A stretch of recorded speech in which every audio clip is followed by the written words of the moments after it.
नमस्कार फ्रेंड्स, आपके अपने YouTube चैनल सरकारी बाबू के क्लास में आपका फिर से स्वागत करते हैं। तो इस क्लास के दौरान हम टेक्निकल क्वेश्चंस का शुरुआत कर रहे हैं और उन सभी का प्रैक्टिस करने वाले हैं।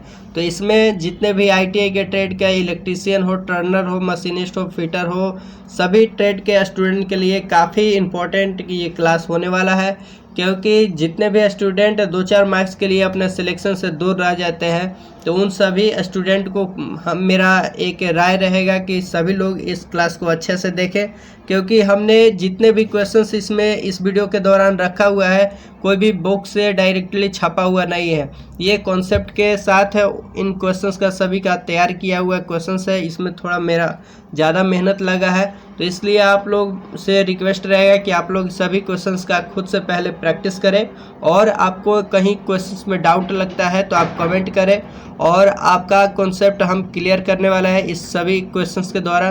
तो चलिए शुरुआत करते हैं फर्स्ट क्वेश्चन से। तो फर्स्ट क्वेश्चन आपका क्या कह रहा है कि when metal is cut by chisel then which angle are most important for chisel. जब चीजल के द्वारा, छेनी के द्वारा, इसे हम जनरल तौर पे चीजल को हम छेनी कहते हैं, तो जब चीजल के द्वारा किसी भी वर्कपीस को काटा जाता है तब चीजल के लिए कौन सा एंगल जो होता है इम्पॉर्टेंट रखा जाता है। तो इंक्लिनेशन एंगल को मानते हैं, या पॉइंट एंगल, या क्लियरेंस एंगल, या ऑप्शन नंबर डी है ए एंड बी दोनों, यानी कि इंक्लिनेशन एंगल और पॉइंट एंगल दोनों इम्पॉर्टेंट होता है। क्या होगा इसका आंसर?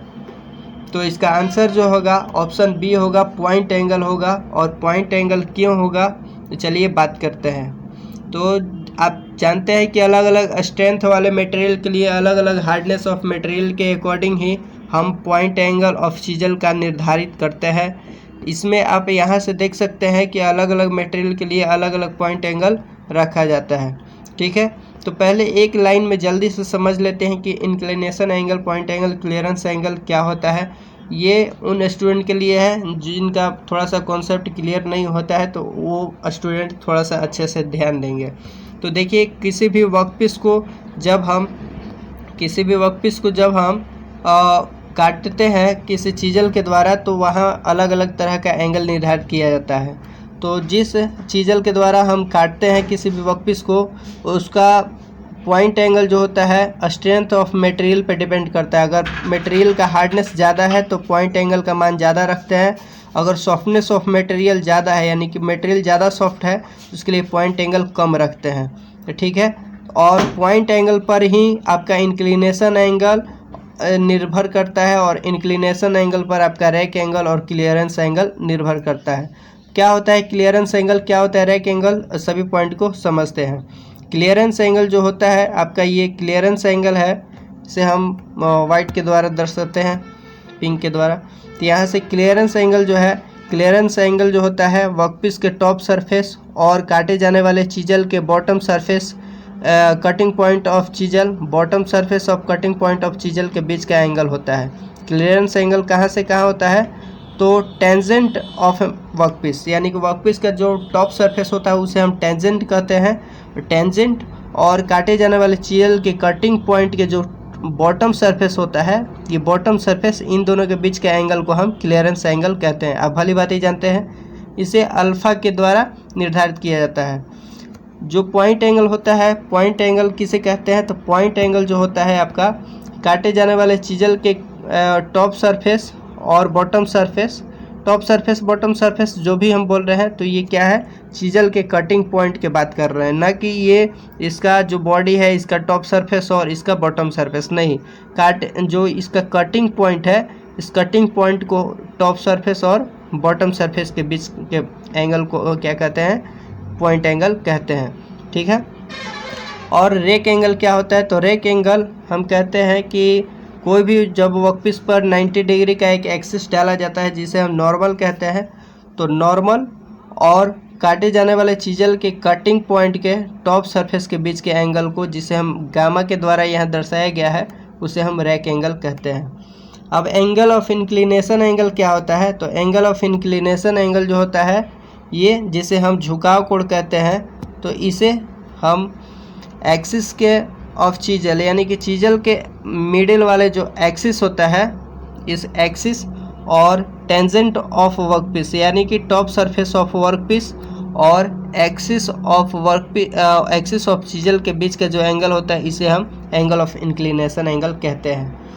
ठीक है, तो झुकाव कोण किस पर निर्भर करता है, यहाँ से पता चलना चाहिए आपको।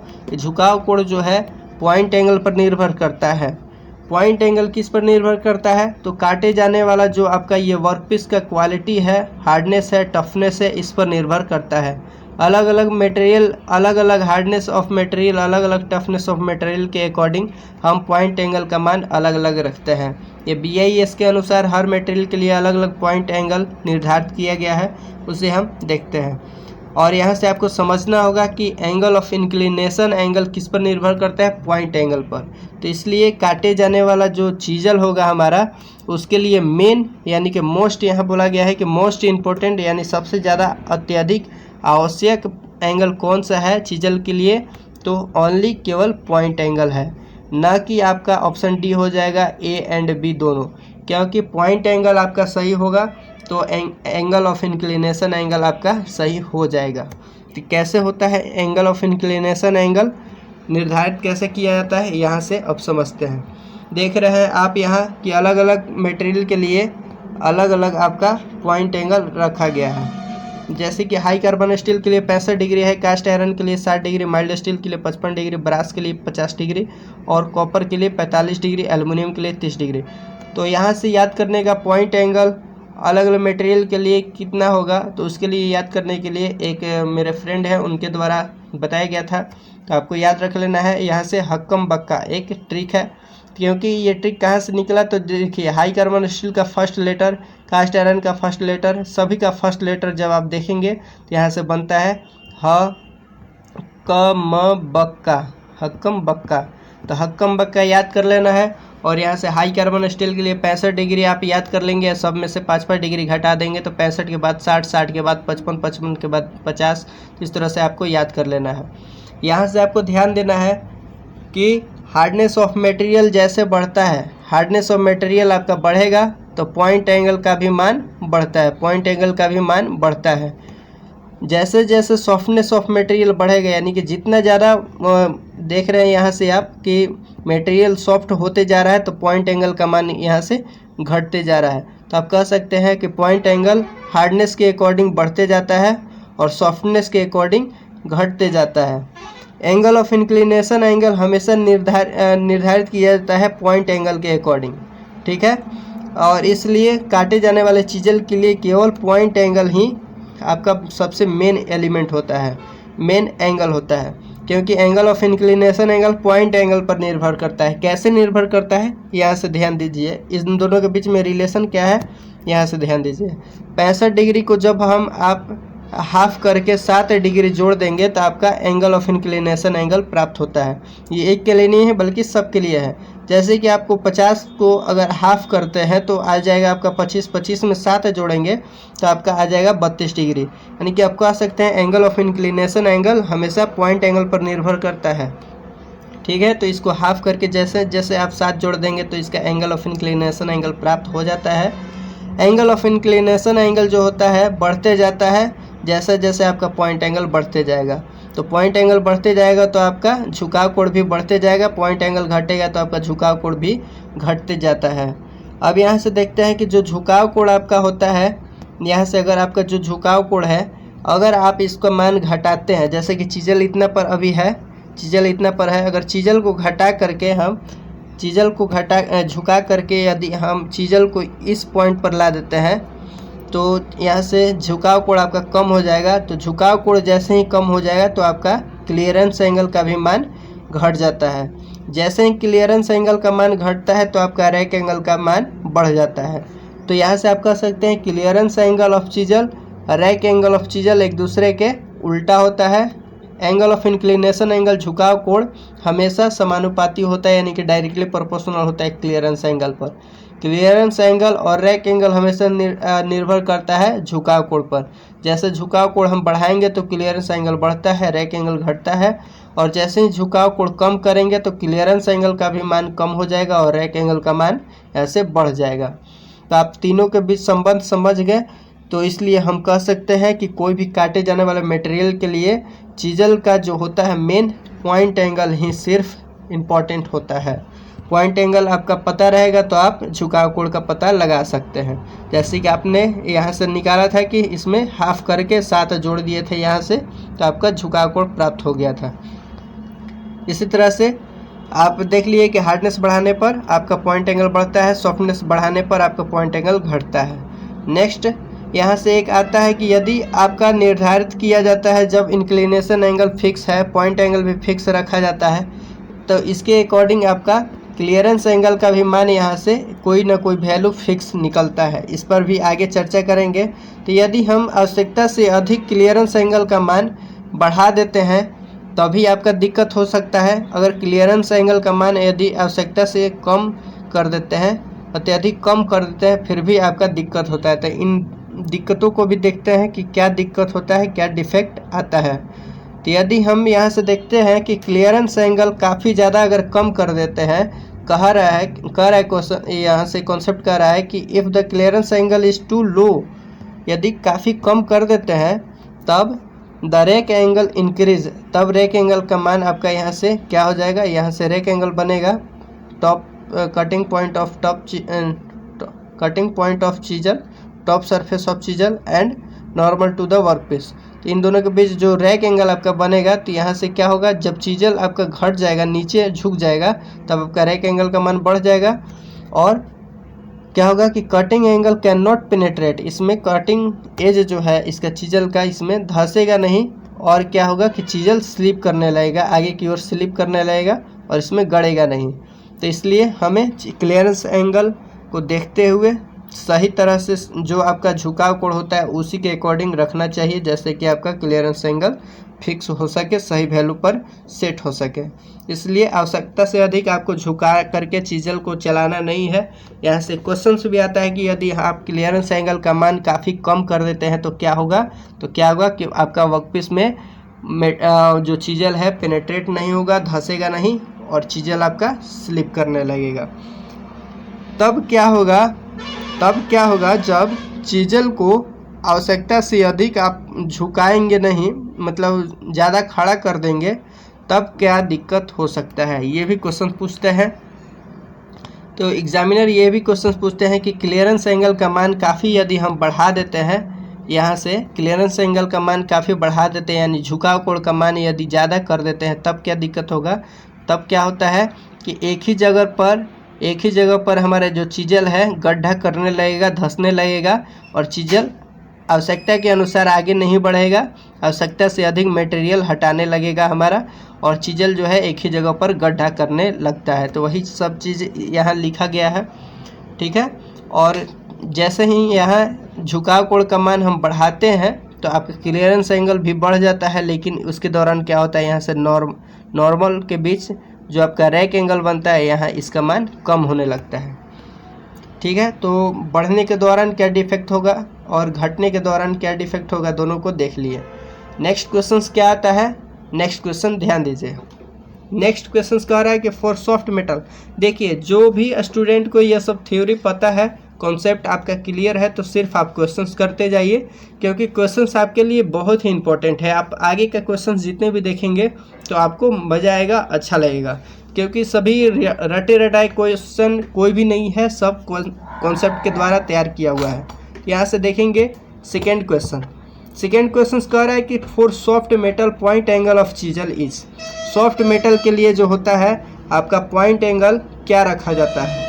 तो सॉफ्ट मेटल के लिए क्या पॉइंट एंगल आपका राइट एंगल रखा जाता है, डिपेंड अपॉन चीजल, क्या चीजल पर डिपेंड करता है कि आपका सॉफ्ट मेटल के लिए कितना एंगल रखना है, या चौड़ा होता है या शार्प होता है, यानी कि नुकीला होता है। तो हमने देखा था कि यहाँ की अगर आपका एल्युमिनियम मटेरियल था तो आपका पॉइंट एंगल कम था, यानी कि शार्प बनाया गया हुआ था।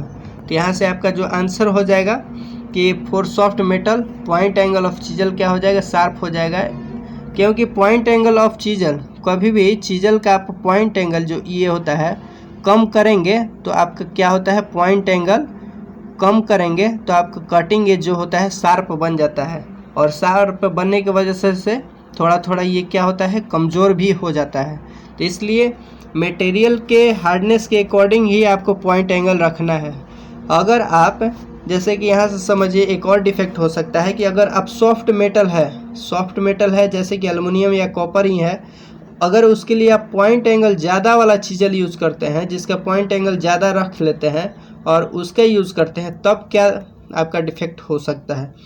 तो यहाँ से डिफेक्ट हो सकता है कि आपका मटेरियल तेज़ी से हटे नहीं, और क्या हो कि गड़ेगा नहीं आवश्यकता अनुसार, और क्या होगा कि जब हम इस पर चोट लगाएंगे तो आसपास के मटेरियल को भी यह डिफेक्ट कर सकता है, हमारा मटेरियल में एरर आ सकता है, क्योंकि मटेरियल तो आपका सॉफ्ट है, और मटेरियल सॉफ्ट होने की वजह से अगर बल उतना ही लगाएंगे जितना कि सॉफ्ट चीज़ल के लिए लगा रहे हैं, तो क्या होगा कि ये मटेरियल को हमारा ख़राब कर सकता है, वर्कपीस को ख़राब कर सकता है, इधर उधर चोट पहुँचेगा, जिसकी वजह से गड़ेगा नहीं चीज़ल सही से, और ये इधर उधर कटने लगेगा, इधर उधर धंसने लगेगा, उठने लगेगा। तो इस तरह से डिफेक्ट हो सकता है।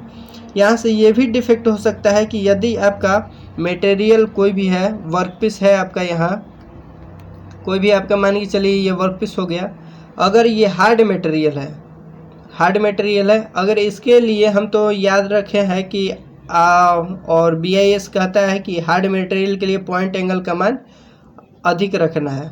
अगर हम सॉफ्ट रख लेते हैं तब क्या होगा, तो तब क्या होगा कि आपका मटेरियल तो हार्ड है और पॉइंट एंगल आप कम रखेंगे, तो आपका जो कटिंग एज है शार्प बन जाएगा।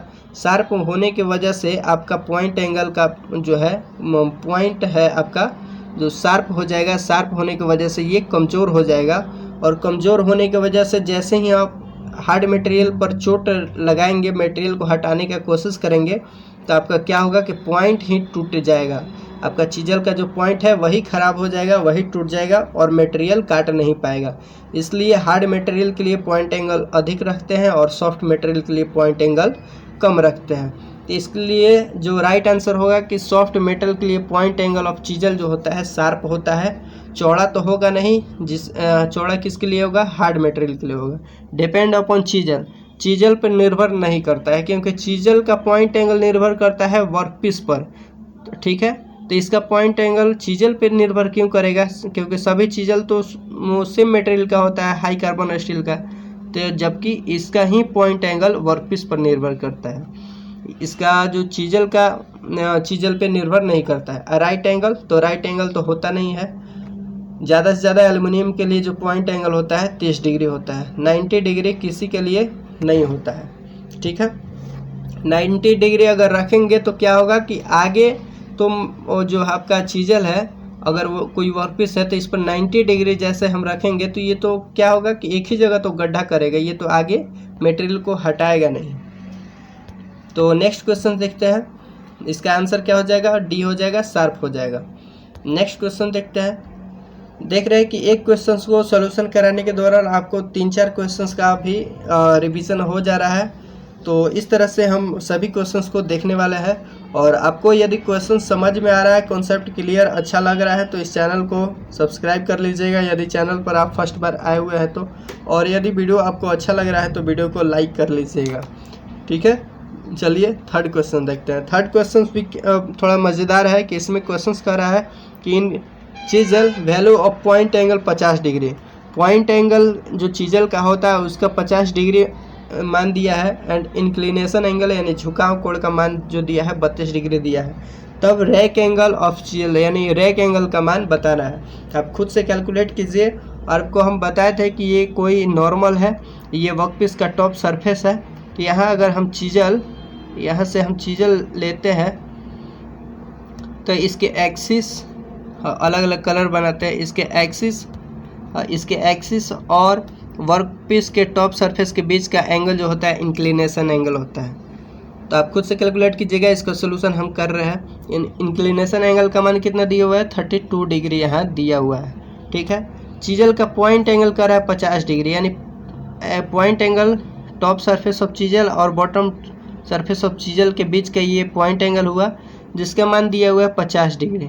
यदि 50 का यहाँ से हम हाफ करें, तो इसका मान क्या हो जाएगा आपका, इसका हाफ मान हो जाएगा यहाँ से ग्रीन वाला 25 डिग्री हो जाएगा।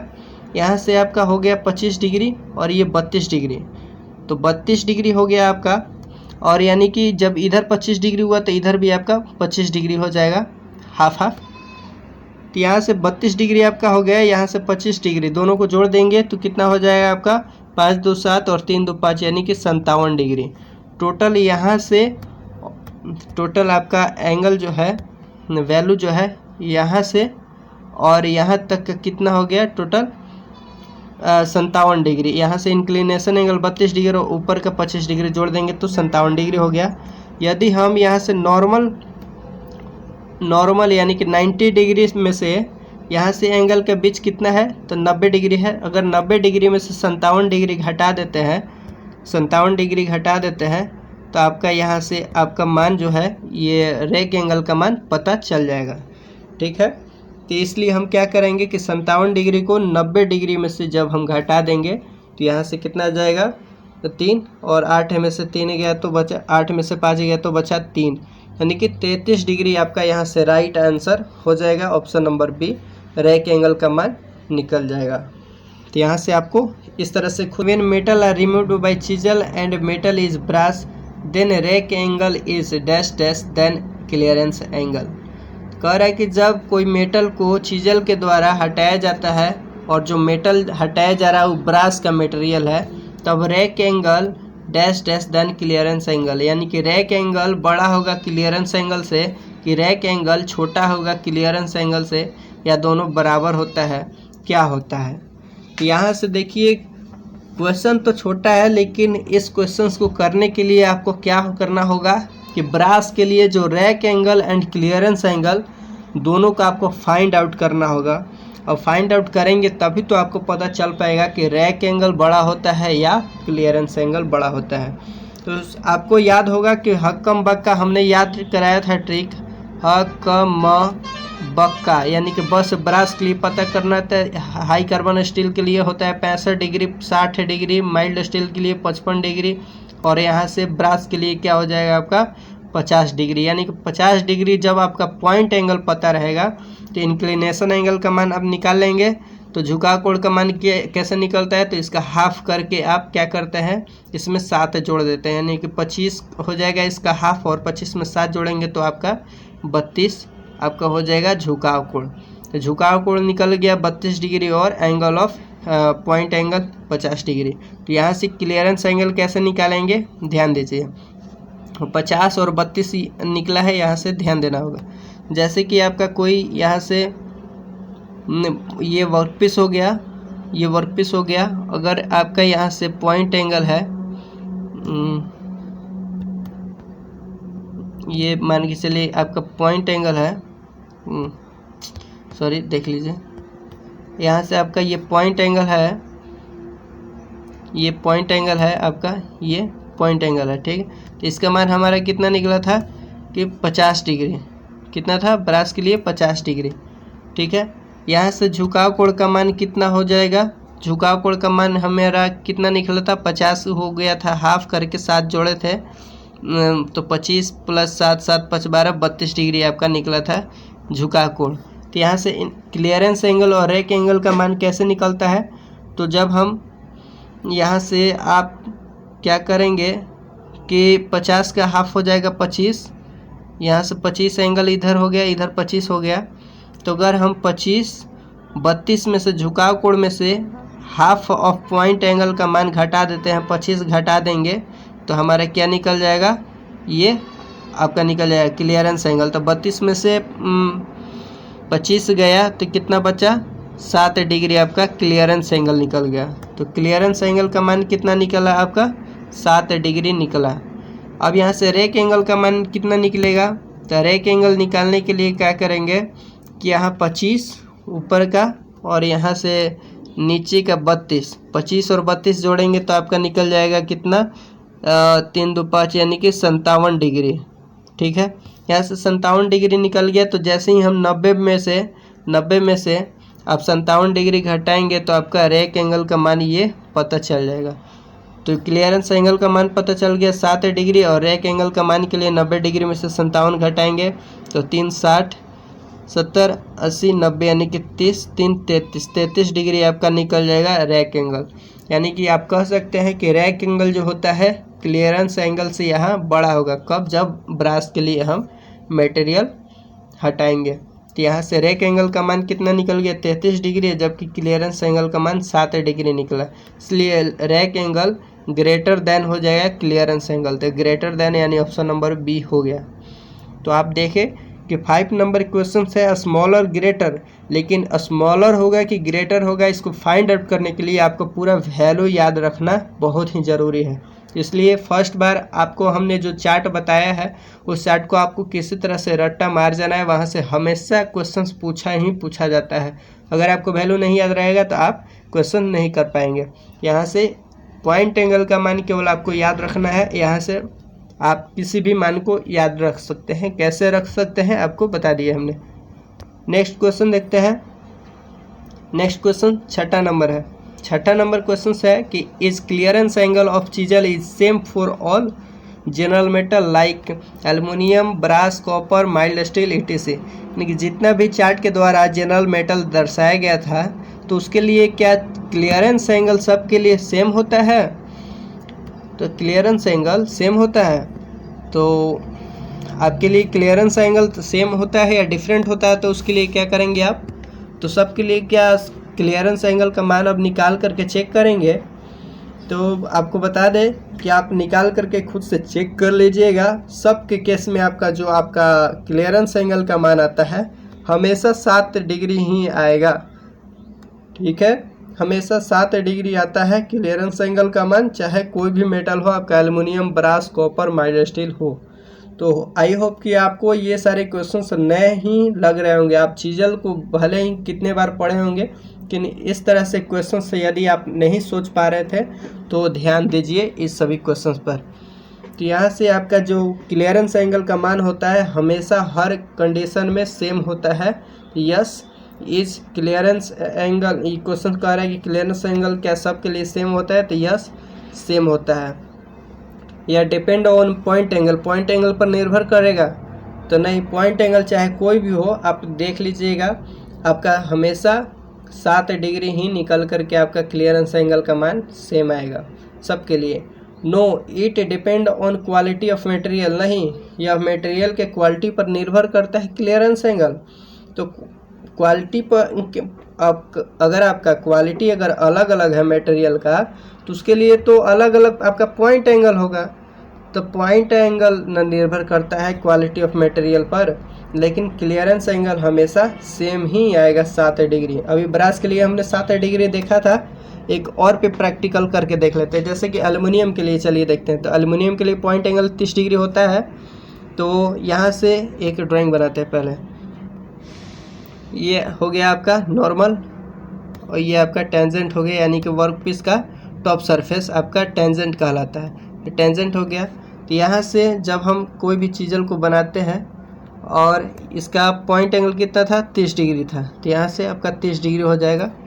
अगर 30 डिग्री एंगल पॉइंट एंगल हो गया तो आपका झुकाव कोण कितना हो जाएगा? तो हाफ कर देंगे और 7 जोड़ेंगे। तो 30 का हाफ 15, 15 में 7 जोड़ेंगे, 7 5 12 यानी कि 22 डिग्री आपका झुकाव कोण आ गया।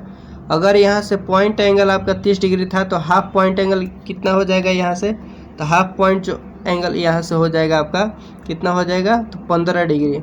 अगर हम 15 डिग्री को यहाँ से घटाते हैं 22 में से तो क्या निकलेगा? क्योंकि हमारा इसका मान निकालना है, तो इसका मान निकालने के लिए आप कॉपी पर फिर से अच्छे से बना के देखिएगा। तो यहाँ से अगर नहीं समझ आ रहा तो यहाँ से जब निकलेगा तो आपका 7 डिग्री ही निकल के आएगा। तो हर कंडीशन में आपका जो क्लियरेंस एंगल का मान 7 डिग्री ही निकल के आता है, आपको रट लेना है। और ये सभी मटेरियल के लिए क्लियरेंस एंगल का मान सेम होता है। आई होप आपके लिए ये नया क्वेश्चन होगा। नेक्स्ट क्वेश्चन देखते हैं। 7 नंबर क्वेश्चन कह रहा है कि grade of file are determine by dash dash of teeth. जो ग्रेड ऑफ फाइल होता है उसे डिटरमाइन किया जाता है, बताया जाता है कि कब कौन सा ग्रेड वाला फाइल होगा। तो टीथ के किस के आधार पर? टीथ के क्या थिकनेस के आधार पर? ऑप्शन कह रहा है ऑप्शन ए कि थिकनेस के आधार पर ग्रेड निर्धारित किया जाता है, या विड्थनेस के आधार पर यानी उसके चौड़ाई के आधार पर, या लंबाई के आधार पर, या दो दांतों के बीच के स्पेसिंग के आधार पर। तो ग्रेड क्या होता है, ग्रेड ऑफ फाइल, तो आपको पता है कि जो फाइल होता है 4 तरह से स्पेसिफाई किया जाता है, लेंथ के अनुसार, ग्रेड के अनुसार, कट के अनुसार एंड शेप के अनुसार। तो चारों तरह से स्पेसिफाई किया जाता है। तो ग्रेड के अनुसार कहने का मतलब होता है कि 5 तरह का फाइल होता है ग्रेड के अनुसार। कौन कौन होता है, rough, bastard, second cut, smooth and dead smooth, इस तरह से होता है 5। तो उसी तरह से जो रफ के लिए या बास्टर्ड के लिए, स्मूथ के लिए किस तरह से पता चलता है कि ये रफ है या बास्टर्ड है या स्मूथ है, तो जितने दांत रहेंगे, जितने भी फाइल की सेम लंबाई है किसी भी ग्रेड का, जैसे कि रफ का सेम ग्रेड है, बास्टर्ड का सेम ग्रेड है, सेम लेंथ है, तो कैसे पता चलेगा कि दोनों फाइल का तो लंबाई सेम है, पर ये बास्टर्ड है या स्मूथ है या डेड स्मूथ है या रफ है। तो दांतों के बीच का दूरी के अनुसार ही पता चलता है कि ये रफ है या बास्टर्ड है। अगर दांतों के बीच का दूरी ज़्यादा रहेगा तो ये रफ रहेगा, यानी कि लगभग 10 mm के दूरी में बताया जाता है कि 10 mm के दूरी में अगर 13 है तो रफ है, 17 है तो आपका बास्टर्ड है। तो इस तरह से बताया जाता है। रफ के लिए 13 होगा, फिर के सब के लिए कम कम होते जाता है।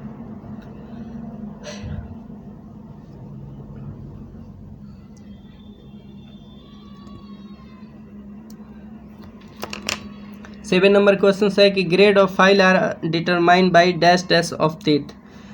जो ग्रेड ऑफ फाइल होता है, फाइल का ग्रेड होता है, आपको पता है कि रफ होता है, बास्टर्ड होता है, second cut, smooth, dead smooth, इस तरह से होता है।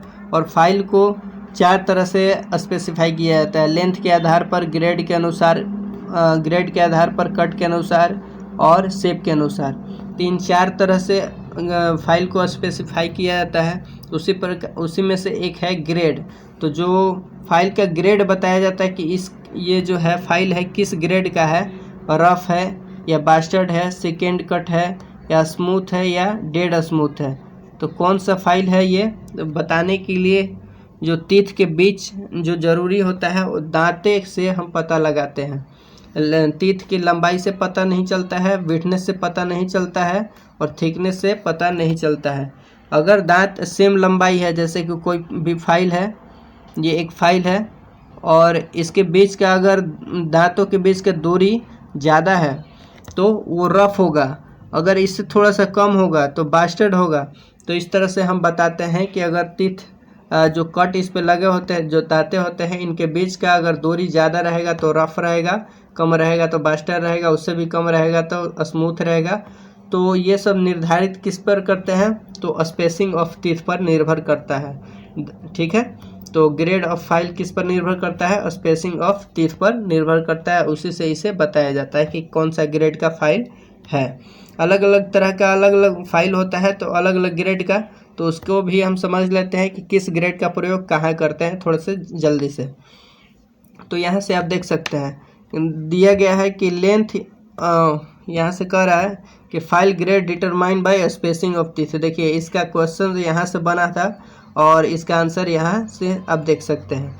तो इस ग्रेड ऑफ फाइल के अनुसार rough, bastard, second cut, smooth, dead smooth होता है। तो रफ का प्रयोग कहाँ होता है, जहाँ रैपिड लार्ज क्वांटिटी में आपका मटेरियल हटाना हो, यहाँ से रैपिड एंड लार्ज क्वांटिटी रूप में मटेरियल आपको हटाना है, तो वहाँ रफ फाइल का प्रयोग करते हैं।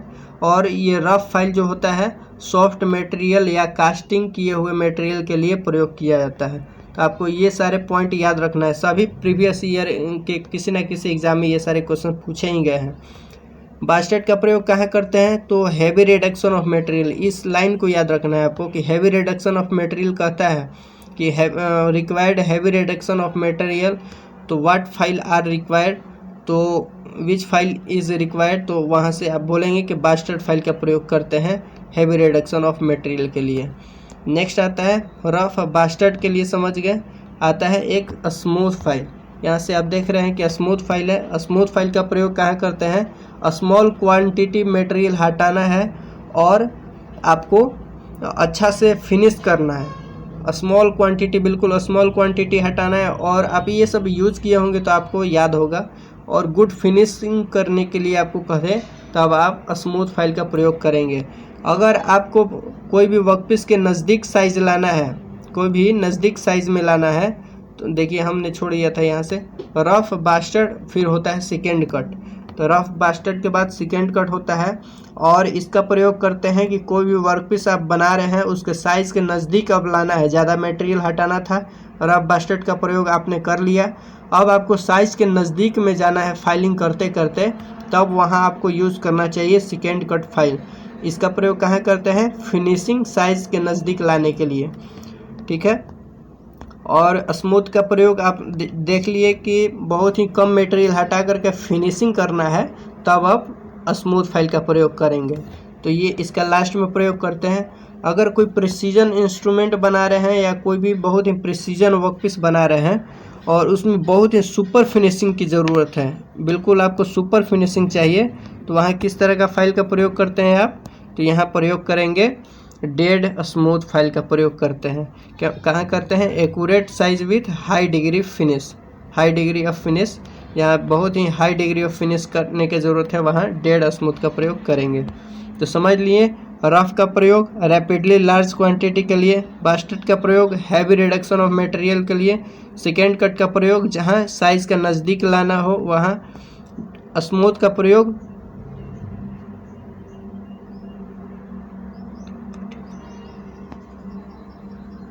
आपको स्मूथ का प्रयोग कहाँ करना है कि जहाँ बहुत ही कम मटेरियल हटा करके आपको फिनिशिंग करना है एकदम। और डेड स्मूथ का प्रयोग कहाँ करते हैं? बहुत ही हाई डिग्री, इसका प्रयोग ऐसे ही बहुत ही कम ही होता है, लेकिन इसका प्रयोग कहाँ करते हैं? बहुत ही हाई डिग्री फिनिश करने के लिए, ठीक है। तो यहाँ से आपको याद कर लेना है। अब यहाँ से एक और क्वेश्चन पूछा जाता है, आपने मोटा मोटी बातों को समझा, और यहाँ से मेन मुद्दे पे आइए कि यहाँ से पूछा जाता है कि BIS के अनुसार आपका ग्रेड ऑफ फाइल कितना तरह का होता है। BIS के अनुसार, यानी कि BIS का फुल फॉर्म क्या होता है? Bureau of Indian standard, bureau of Indian standards, last में एस लगाना है, ब्यूरो ऑफ इंडियन स्टैंडर्ड्स, ठीक है। तो इसके अनुसार जो ग्रेड ऑफ फाइल होता है आपका 4 होता है। कौन कौन? बास्ट, रफ नहीं होता है, केवल रफ नहीं होगा, बाकी सब होता है। कौन कौन होता है? तो bastard, second cut, smooth and dead smooth, total 4 ही होते हैं। देख सकते हैं कि यहाँ लिखा हुआ है, यहाँ लिखा भी हुआ है, अब देख लीजिए। यहाँ कह रहा है कि most used grade of file bastard, second cut, smooth, dead smooth, this are grade recommended by Indian standards. यहाँ छिपा हुआ है ब्यूरो ऑफ इंडियन स्टैंडर्ड्स, ठीक है। तो इसके द्वारा 4 ही बताया जाता है। और आपको नेक्स्ट क्वेश्चंस क्या है? नेक्स्ट क्वेश्चंस पे आते हैं। सभी तरह की ग्रेड ऑफ फाइल को आपने समझ लिया। Which grade of file is not countable by BIS? किस फाइल को BIS के अनुसार काउंट नहीं किया जाता है? तो आप देख सकते हैं, यहाँ से हमने ऊपर में किया था कि बास्टर्ड रफ फाइल को यूज़ हम नहीं करते हैं और उसको गणना नहीं किया जाता है BIS के अनुसार रफ फाइल को, ठीक है। इसलिए आपका राइट आंसर ऑप्शन सी हो जाएगा। नेक्स्ट क्वेश्चन क्या है? 9 नंबर क्वेश्चन है कि for the same grade of file the number of cut dash dash on increasing the length of file. अच्छा, यहाँ से एक और क्वेश्चन है, आपने ध्यान शायद कम लोग दिए होंगे कि यहाँ से कहता है कि सेम ग्रेड ऑफ फाइल है, कोई भी सेम ग्रेड है, जैसे कि रफ है तो रफ ही है, या बास्टर्ड है तो बास्टर्ड ही है। अगर आप उसका लंबाई बढ़ाते हैं तो नंबर ऑफ कट क्या बढ़ेगा, या लंबाई बढ़ाने पर नंबर ऑफ कट घटेगा, तो क्या होगा? तो वही पूछ रहा है कि number of cut dash dash on increasing the length of file.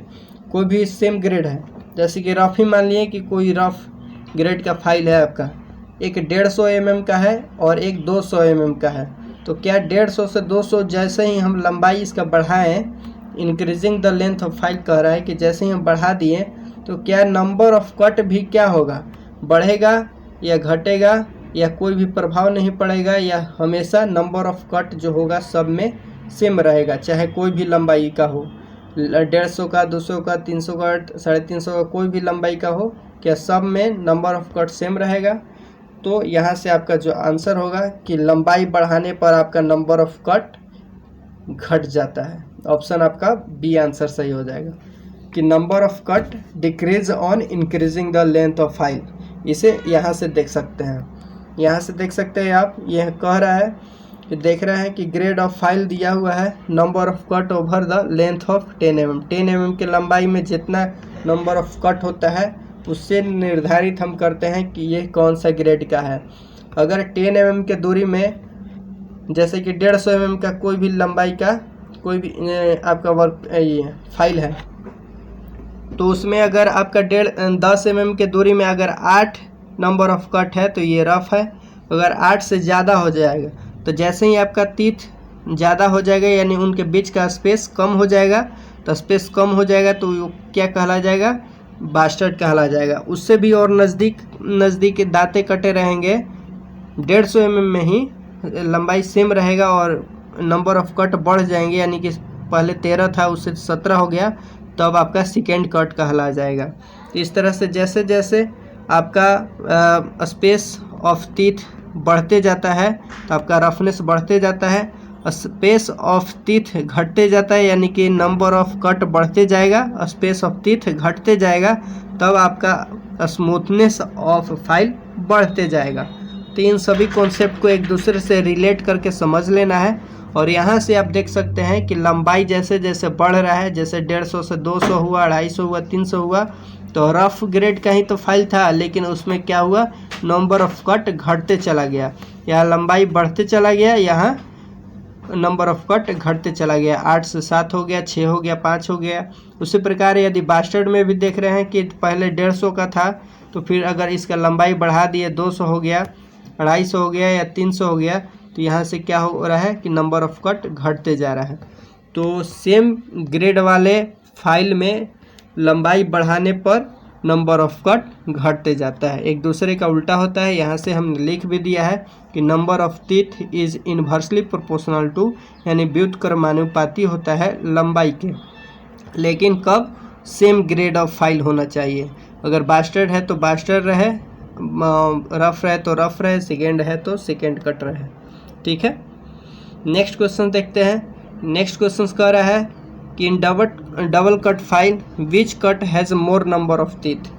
Double cut file है, डबल कट फाइल क्या होता है आपको पता है, सिंगल कट डबल कट होता है। डबल कट फाइल जो होता है, जैसे कि आपका ये मान के चलिए हम फाइल बनाते हैं, ये फाइल हो गया, ये आपका फाइल हो गया, तो यहाँ से आपका इस पर डबल कट में क्या होता है, या फेरुल लगा होता है या हैंडल होता है, इसको छोड़ दीजिए। तो यहाँ से डबल कट फाइल में क्या होता है आपका, एक इस तरह से कट कटा होता है, ठीक है, जिसे हम फर्स्ट कट को हम ओवर कट कहते हैं। सभी बातों को ध्यान दीजिएगा, फर्स्ट कट को हम क्या कहते हैं, ओवर कट कहते हैं।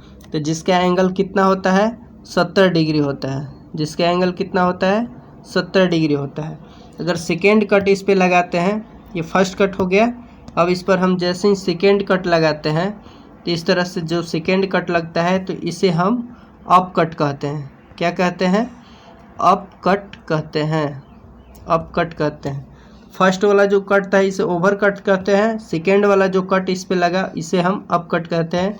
इसका जो एंगल होता है, इसका एंगल जो होता है 51 डिग्री होता है। यहाँ से 51 डिग्री आपको याद कर लेना है, सबका वैल्यू भी याद करना है, 51 डिग्री होता है। और फर्स्ट कट जिसे हम ओवर कट बोले इसका मान 70 डिग्री होता है। तो इसमें क्वेश्चन कह रहा है कि in double cut file which cut has more number of teeth.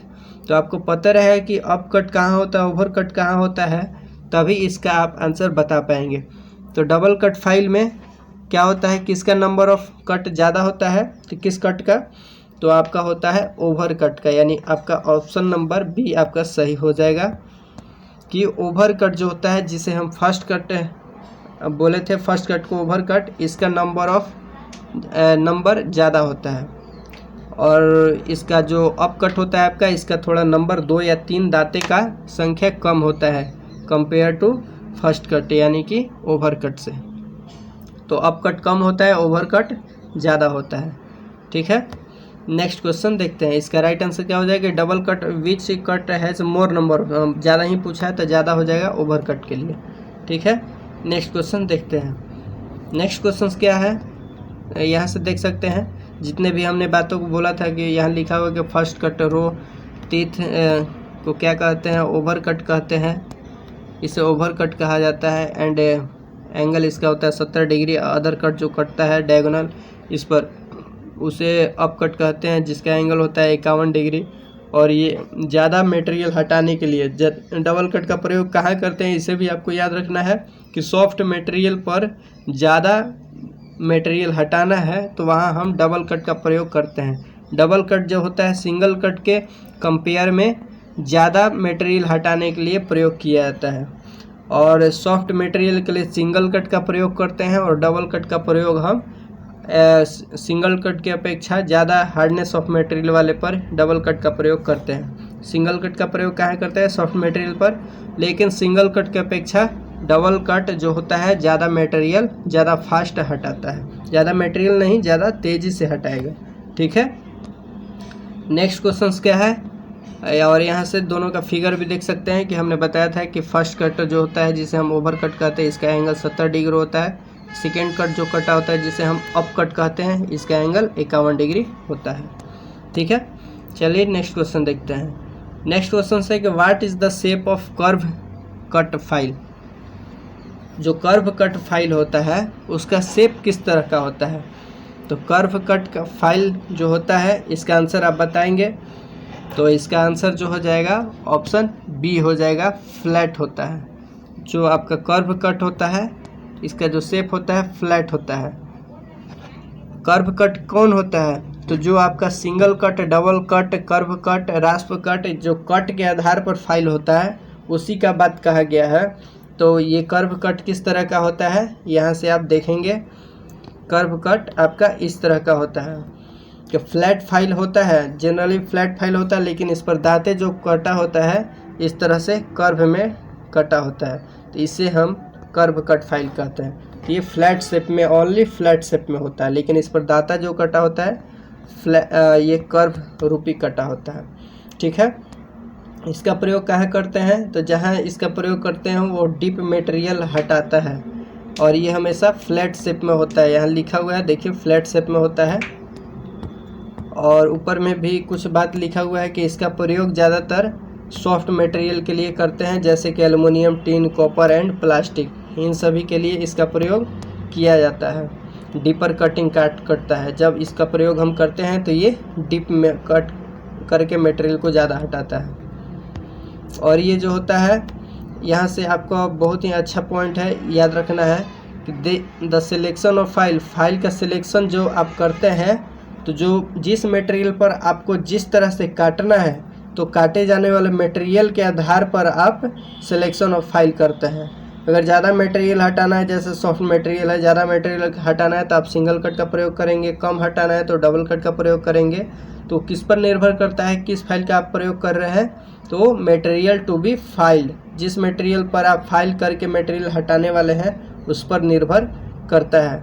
Single cut file, soft material, single cut file are used for filing soft material, soft material पर फाइलिंग करने के लिए प्रयोग करते हैं। लेकिन कह रहा है कि बट सर्टेन स्पेशल फाइल, कभी कभी कहीं कहीं स्पेशल फाइल में जैसे कि एग्जांपल में दिया गया है कि यूज़ फॉर शार्पनिंग सा आपका जो आरी होता है उसको पजाने के लिए, जो तेज़ धार बनाने के लिए उसमें प्रयोग करते हैं, तो उसमें भी सिंगल कट कटा होता है।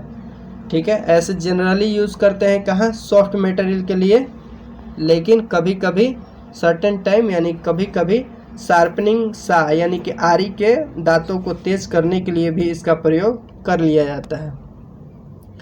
तो आई होप आपको सभी क्वेश्चन समझ में आ रहे होंगे। अब ज़्यादा क्वेश्चन में टाइम लगने वाला, एक्सप्लेन करने वाला क्वेश्चन नहीं है, तो जल्दी जल्दी हम क्वेश्चंस को ख़त्म करते हैं। 12 नंबर क्वेश्चन है कि which method is expensive for disposal waste material. जो मटेरियल डिस्पोजल करने का जो तरीका होता है, रिसाइकलिंग मेथड होता है, फिर आपका कंपोस्टिंग मेथड होता है। ठीक है, इन सभी के नाम सुने होंगे आप। लैंड फाइल होता है, इंक्लिनेशन होता है, इंक्लिनेशन लिख दिया है, इंक्लिनेशन नहीं होगा, इंसिनरेशन होता है,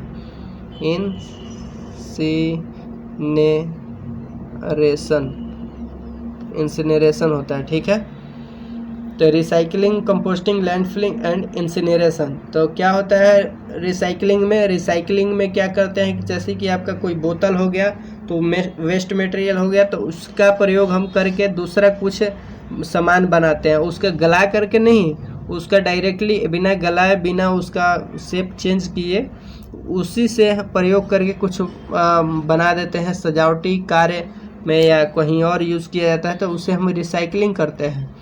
कंपोस्टिंग क्या करते हैं, कोई भी रिसाइकलिंग करने योग्य मटेरियल आपका वेस्ट मटेरियल नहीं है तो उसे क्या किया जाता है, फिर कंपोस्टिंग बनाने का ट्राई किया जाता है कि उसे हम खाद्य रूप में बना लें, कन्वर्ट कर लें। अगर वो भी संभव नहीं है तब क्या करते हैं, लैंड फिल कर देना चाहिए। जैसे कि लैंड फिल करने के लिए आपको थोड़ा दूर में जगह का ज़रूरत होता है तो उसे हम लैंड फिल कर देना चाहिए। ये लाइन से स्टेप है, पहले आपको रिसाइकलिंग करना चाहिए, फिर कंपोस्टिंग, और थर्ड नंबर में आपको लैंड फिलिंग करना चाहिए। अगर ये भी संभव नहीं है, कोई भी उस तरह का मटेरियल है, तो आपको नॉर्मली बर्निंग कर देना चाहिए, जला देना चाहिए, जो कि इसमें नहीं है। तो आपको याद करना है कि बर्निंग कर देना चाहिए नॉर्मली, ठीक है। अगर जलाने योग्य भी नहीं है, जलाने पर का जगह नहीं है, वहाँ आदमी लोग रह रहे हैं और क्या हो रहा है कि वह जलाएंगे तो आप पोल्यूशन फैलेगा, लोग बीमारी ग्रस्त होंगे, तो उस तरह का मटेरियल नहीं है। जैसे कि आप कुकर में यूज़ किए जाने वाले बेकेलाइट का जो देखे होंगे आपका मटेरियल होता है, वो हैंडल होता है, काफ़ी अलग तरह का मटेरियल होता है, तो उसका प्रयोग क्या करते हैं, फिर उस तरह के मटेरियल को इंसिनरेशन के लिए भेजते हैं, यानी कि वाम भट्ठी में इसका जला करके इसका रूप आकार को चेंज करके दूसरा मटेरियल बनाया जाता है। तो इस तरह से मटेरियल को इंसिनरेशन मेथड द्वारा उसका ख़त्म करते हैं, तो जो कि काफ़ी महंगा होता है, ठीक है। क्योंकि जब आप भट्ठी में किसी भी वस्तु को लेके जाते हैं, वहाँ गलाते हैं, तो लेबर कॉस्ट, भट्ठी का मेंटेनेंस और जितने भी एनर्जी लॉस होता है उन सभी का कॉस्ट ऐड किया जाता है। तो इसलिए सबसे एक्सपेंसिव जो मेथड होता है डिस्पोजल वेस्ट मटेरियल के लिए, तो वो होता है आपका इंसिनरेशन मेथड। ऑप्शन नंबर यहाँ डी के जगह पे हो जाएगा आपका ऑप्शन नंबर डी, ये इंसिनरेशन मेथड आपका सही हो जाएगा, ठीक है। तो पहले यूज़ करना चाहिए रिसाइकलिंग मेथड, जो कि सबसे सस्ता होता है और इसमें आपका एनर्जी सेव होता है, आपका कॉस्ट बचत होता है, आपका पोल्यूटेड एरिया नहीं होता है, यानी कि हर तरह से अच्छा होता है रिसाइकलिंग मेथड। कंपोस्टिंग मेथड के द्वारा आप खाद्य पदार्थ जैसे कि कूड़ा कचरा हो गया, घर का आपका खाद्य पदार्थ हो गया, केला का छिलका हो गया, जूस का जो वेस्ट मटेरियल हो गया, इस तरह से गोबर हो गया, तो उन सभी को ज़मीन में गाड़ करके और केमिकल के द्वारा हम कंपोस्टिंग करके खाद बना लेते हैं। और कुछ कुछ मटेरियल होता है जिसे हम लैंड फिल कर देते हैं। तो इस तरह से ये अलग अलग डिस्पोजल वेस्ट मटेरियल के लिए ये मेथड होता है, ठीक है। अगला क्वेश्चन देखते हैं 13 नंबर क्वेश्चन है कि in case of an accident victim should immediately be. अगर कोई भी केस है जिसमें एक्सीडेंट हो गया है कोई भी व्यक्ति का, तो उसे क्या करना चाहिए, इमीडिएटली क्या करना चाहिए। तो क्या करना चाहिए, ऑप्शन ए कह रहा है कि आस्क्ड टू टेक रेस्ट, उसे रेस्ट करने के लिए कहना चाहिए कि तुम्हें एक्सीडेंट हो गया, तुम रेस्ट करो। या इंक्वायरी अबाउट द एक्सीडेंट के बारे में पूछना चाहिए कि कैसे चोट लग गया, क्या हो गया, या उससे बात करना चाहिए। ऑप्शन सी है कि अटेंड टू इमीडिएटली, तुरंत उसमें भिड़ जाना चाहिए कि उसको देख रहे हैं कि उसको चोट लगा है या किसी तरह का घटना हुआ है उसके साथ, तो तुरंत उसको भीड़ करके फर्स्ट एड देना चाहिए, या हॉस्पिटल नज़दीक है तो उसमें ले जाना चाहिए। या ऑप्शन डी में कह रहा है कि ए एंड बी दोनों, यानी कि उससे पूछना चाहिए कि क्या हुआ है, कैसे चोट लगा है, और उसको क्या कहना चाहिए कि पूछने के बाद कि भाई तुम आराम करो, इस तरह से कहना चाहिए। तो क्या होगा आंसर, तो इसका आंसर जो होगा सी होगा कि तुरंत उसमें भीड़ जाना चाहिए, अटेंड टू इमीडिएटली, ठीक है। चोट लगा हुए व्यक्ति से हमें पूछताछ नहीं करना चाहिए और न ही उसे आराम करने के लिए कहना चाहिए। ऑप्शन सी आपका आंसर हो जाएगा कि उसमें तुरंत भीड़ जाना चाहिए, उसका हेल्प करना चाहिए, ठीक है।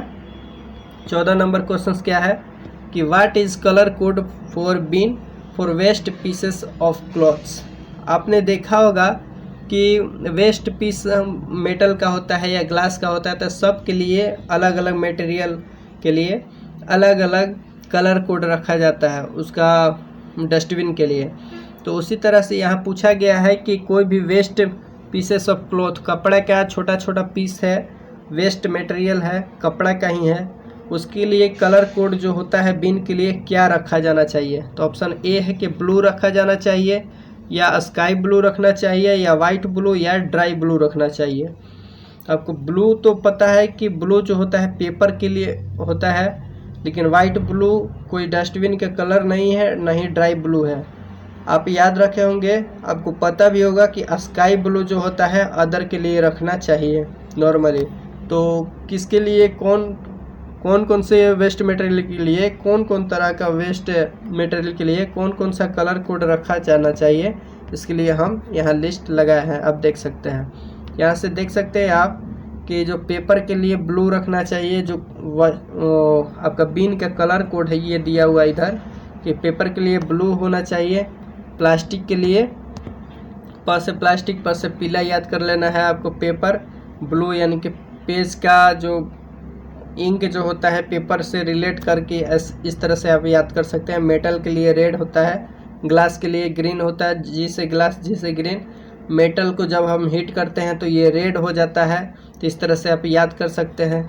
फूड यानी खाद्य पदार्थ को ब्लैक प्लास्टिक में ले जाते हैं, चिकन वगैरह को आप, तो उसके लिए ब्लैक हो जाएगा। और बाकी यहाँ अदर के लिए दिया हुआ है स्काई ब्लू, यहाँ दिया हुआ है, आप ध्यान दीजिएगा, स्काई ब्लू अदर के लिए। तो इसलिए आपका क्लॉथ्स हो गया या और कुछ अदर मटेरियल हो गया, उसके लिए क्या रखा जाता है, डस्टबिन का कलर स्काई ब्लू रखा जाता है। ठीक है, नेक्स्ट क्वेश्चन देखते हैं 15 number. What is the physical hazard. Physical hazard के अंदर कौन कौन आता है। जो आपका हजार्ड होता है बहुत तरह का होता है, physical hazard, chemical hazard, psychological hazard, physiological hazard या एक्सप्लोजिकल हजार्ड। तो बहुत तरह से आपका खतरा होता है। हजार्ड मतलब क्या होता है, खतरा होता है। तो फिजिकल हजार्ड के अंदर कौन कौन सा आता है, रेडिएशन, ओल्ड एज, या रेडियो एक्टिव, या स्मोकिंग। तो इसका राइट आंसर क्या हो जाएगा आपका, तो फिजिकल हजार्ड के अंदर आपका आता है रेडिएशन। ठीक है, तो रेडिएशन होता है। ओल्ड एज किसके अंदर आएगा, फिजियोलॉजिकल के अंदर आता है। रेडियो एक्टिव किसके अंदर आएगा, तो रेडियो एक्टिव एक एक्सप्लोजिव मटेरियल है, तो इसलिए ये रेडियो एक्टिव जो होता है केमिकल हजार्ड के अंदर आएगा। स्मोकिंग किसके अंदर आएगा, तो ये आपका साइकोलॉजिकल हजार्ड के अंदर आता है। तो आपको कभी हम बता देंगे कि अलग अलग प्रकार के हजार्ड के लिए कौन कौन सा एग्जाम्पल रखा जाता है। नेक्स्ट देखते हैं यहाँ से कि which fire extinguisher is used in welding shop. Welding shop के लिए किस एक्सटिंग्विशर का प्रयोग किया जाता है।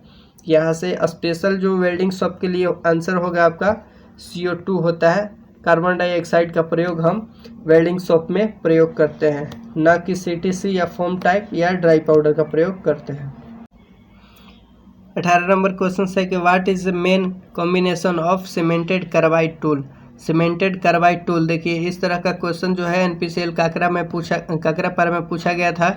तो सीमेंटेड कार्बाइड टूल के लिए जो होता है, जो कॉम्बिनेशन ऑफ मटेरियल होता है, किस किस मटेरियल का बना होता है, तो आपका राइट आंसर क्या हो जाएगा आपको बताना है।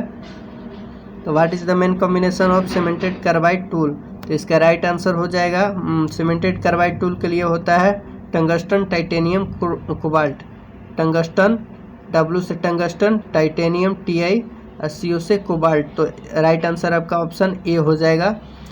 जो होता है एक होता है स्टेलाइट के लिए, तो स्टेलाइट के लिए कौन सा मटेरियल होगा, तो स्टेलाइट के लिए जो होता है tungsten, chromium and cobalt. Option B right answer हो जाएगा। तो ये टंगस्टन, क्रोमियम, कोबाल्ट हो जाएगा स्टेलाइट के लिए, and tungsten, titanium and cobalt जो हो जाएगा सीमेंटेड कार्बाइड टूल के लिए हो जाएगा। ठीक है, तो यहाँ से आपको दोनों को याद कर लेना है, बहुत ही इम्पोर्टेंट है। नेक्स्ट क्वेश्चन देखते हैं 19 नंबर है कि which fire extinguisher is used for class C fire. Class C fire के लिए कौन सा एक्सटिंग्विशर यूज़ किया जाता है, या अग्निशामक किस अग्निशामक का प्रयोग किया जाता है क्लास C के लिए। तो आपको पता है कि class A, class B, class C, class D, 4 तरह से क्लास को, फायर के क्लास को डिवाइड किया गया है, जिसमें क्लास A के अंदर सॉलिड मटेरियल में लगी आग को रखा जाता है, क्लास B में लिक्विड मटेरियल में लगी आग को रखा जाता है, क्लास सी में गैस में लगी आग को रखा जाता है और डी में मेटल या इलेक्ट्रिक शॉक से लगे हुए आग को क्लास डी के अंदर रखा जाता है। तो सभी टाइप अलग अलग फायर के लिए अलग अलग एक्सटिंग्विशर का प्रयोग किया जाता है। क्लास सी के लिए यानी कि गैस में लगी आग को बुझाने के लिए किसका प्रयोग किया जाता है, यहाँ दिया हुआ है। तो फॉर्म टाइप का यूज़ करते हैं या CO2 का या हेलन का या NOT यानी कि नॉन ऑफ दिस। तो इसका जो राइट आंसर होगा आपका नॉन ऑफ दिस हो जाएगा, राइट आंसर ऑप्शन डी हो जाएगा, क्योंकि यही एकमात्र गैस है, यही एकमात्र टाइप का क्लास है जो क्लास सी यानी कि गैस में लगी आग है, जिसे बुझाने के लिए केवल ड्राई पाउडर का ही प्रयोग किया जाता है। किसका प्रयोग? ड्राई पाउडर का प्रयोग किया जाता है, क्योंकि क्लास सी में लगी आग फैला हुआ होता है, गैस में लगी आग को नियंत्रित करना थोड़ा असंभव माना जाता है, तो इसलिए उसका प्रयोग हम ड्राई पाउडर का प्रयोग करते हैं, इसका प्रयोग हम छिड़कते हैं।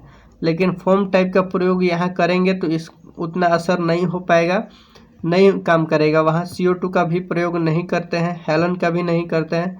फोम का प्रयोग कहाँ करते हैं? तो लिक्विड में लगी आग को बुझाने के लिए ज़्यादातर फोम टाइप स्पेशल यूज़ किया जाता है। CO2 का प्रयोग कहाँ करते हैं? तो क्लास बी में लगी आग यानी कि लिक्विड में भी लगी आग और डी में भी लगी आग यानी कि इलेक्ट्रिक शॉक से लगा हुआ आग या मेटल में लगा हुआ आग को भी बुझाने के लिए CO2 का प्रयोग करते हैं। तो बी एंड डी में प्रयोग करते हैं। और हेलन का प्रयोग कहाँ करते हैं? तो हेलन एक्सटिंग्विशर का प्रयोग करते हैं, ऑप्शन डी के क्लास डी के लिए, यानी कि इलेक्ट्रिक शॉक से या आपका मेटल में लगी आग को बुझाने के लिए हेलन का प्रयोग करते हैं। और फोम का प्रयोग स्पेशल करते हैं क्लास बी के लिए लगे हुए आग को बुझाने के लिए, यानी कि लिक्विड में लगी आग को बुझाने के लिए करते हैं। और डी के लिए प्रयोग कौन सा, सी के लिए कौन सा करते हैं? तो ड्राई पाउडर का प्रयोग किया जाता है, ओनली केवल ड्राई पाउडर। तो ऑप्शन में ड्राई पाउडर नहीं है, इसलिए आपका राइट आंसर डी हो जाएगा, नॉट ऑफ दिस। ठीक है, नेक्स्ट क्वेश्चन देखते हैं 20 नंबर, आज का लास्ट क्वेश्चन रहेगा। इसी तरह के क्वेश्चंस के साथ हम क्लास में बने रहेंगे और आपको कोशिश करने वाले हैं कि हम जितने भी नीमी का टॉपिक है उनको सभी थ्योरी के साथ प्रैक्टिस कराते जाए, उनको क्लियर करते जाए। और न्यू स्टूडेंट जितने भी हैं जो टेक्निकल फील्ड में आगे जाना चाहते हैं तो उनके लिए हम क्वेश्चन का भी प्रैक्टिस इसी तरह से कराते रहेंगे। तो चैनल पे बने रहिए, अपने फ्रेंड के साथ शेयर कीजिए। तब तक के लिए बाय बाय, टेक केयर, जय हिंद।